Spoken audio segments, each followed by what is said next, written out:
On the morning of September 11, 2001, 19 men armed with box cutters, directed by a man on dialysis in a cave fortress halfway around the world using a satellite phone and a laptop, directed the most sophisticated penetration of the most heavily defended airspace in the world, overpowering the passengers and the military combat-trained pilots on 4 commercial aircraft before flying those planes wildly off course for over an hour without being molested by a single fighter interceptor. These 19 hijackers, devout religious fundamentalists who like to drink alcohol, snort cocaine, and live with pink-haired strippers, managed to knock down 3 buildings with 2 planes in New York, while in Washington, a pilot who couldn't handle a single-engine Cessna was able to fly a 757 in an 8,000-foot descending 270-degree corkscrew turn to come exactly level with the ground, hitting the Pentagon in the Budget Analyst Office where DoD staffers were working on the mystery of the $2.3 trillion that Defense Secretary Donald Rumsfeld had announced missing from the Pentagon's coffers in a press conference the day before, on September 10th, 2001. Luckily, the news anchors knew who did it within minutes. Osama bin Laden. The pundits knew within hours. Osama bin Laden. The administration knew within the day. Terrorists who committed these acts and those who harbor them. And the evidence literally fell into the FBI's lap. That a hijacker's passport was found blocks from the World Trade Center crash site, if you can believe that. But for some reason, a bunch of crazy conspiracy theorists demanded an investigation into the greatest attack on American soil in history. That investigation was delayed, underfunded, set up to fail, a conflict of interest, and a cover-up from start to finish. It was based on testimony extracted through torture, the records of which were destroyed. It failed to mention the existence of WTC-7, Able Danger, P-TECH, Sibel Edmonds, OBL and the CIA, and the drills of hijacked aircraft being flown into buildings that were being simulated at the precise same time that those events were actually happening.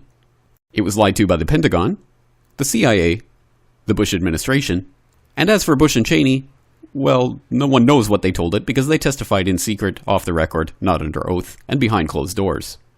It didn't bother to look at who funded the attacks because that question is ultimately of little practical significance. Still, the 9/11 Commission did brilliantly answering all of the questions the public had, except most of the victims' family members' questions, and pinned blame on all the people responsible, although no one so much as lost their job, determining the attacks were failure of imagination. Because nobody in our government, at least, and I don't think the prior government that could envision flying airplanes into buildings. Except the Pentagon, FEMA, NORAD, and the NRO. The DIA destroyed 2.5 terabytes of data on Able Danger, but that's okay because it probably wasn't important. The SEC destroyed their records on the investigation into the insider trading before the attacks, but that's okay because destroying the records of the largest investigation in SEC history is just part of routine record keeping.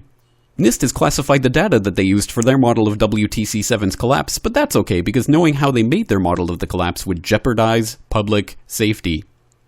The FBI has argued that all material related to their investigation of 9/11 should be kept secret from the public, but that's okay because the FBI probably has nothing to hide. This man never existed, nor is anything he had to say worthy of your attention, and if you say otherwise, you are a paranoid conspiracy theorist and deserve to be shunned by all of humanity. Likewise him, and her. And her, and her, and him. Osama bin Laden lived in a cave fortress in the hills of Afghanistan, but somehow got away. Then he was hiding out in Tora Bora, but somehow got away. Then he lived in Abbottabad for years, taunting the most comprehensive intelligence dragnet employing the most sophisticated technology in the history of the world for a decade, releasing video after video with complete impunity and getting younger and younger as he did so, before finally being found in a daring SEAL team raid which wasn't recorded on video, in which he didn't resist or use his wife as a human shield, and in which these crack special forces operatives panicked and killed this unarmed man, supposedly the best source of intelligence about those dastardly terrorists on the entire planet. Then they dumped his body in the ocean before telling anyone about it.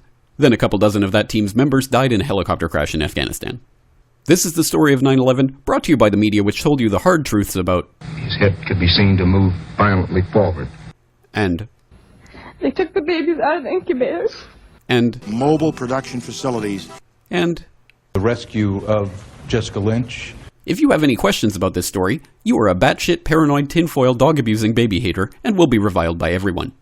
If you love your country and or freedom, happiness, rainbows, rock and roll, puppy dogs, apple pie, and your grandma, you will never ever express doubts about any part of this story to anyone.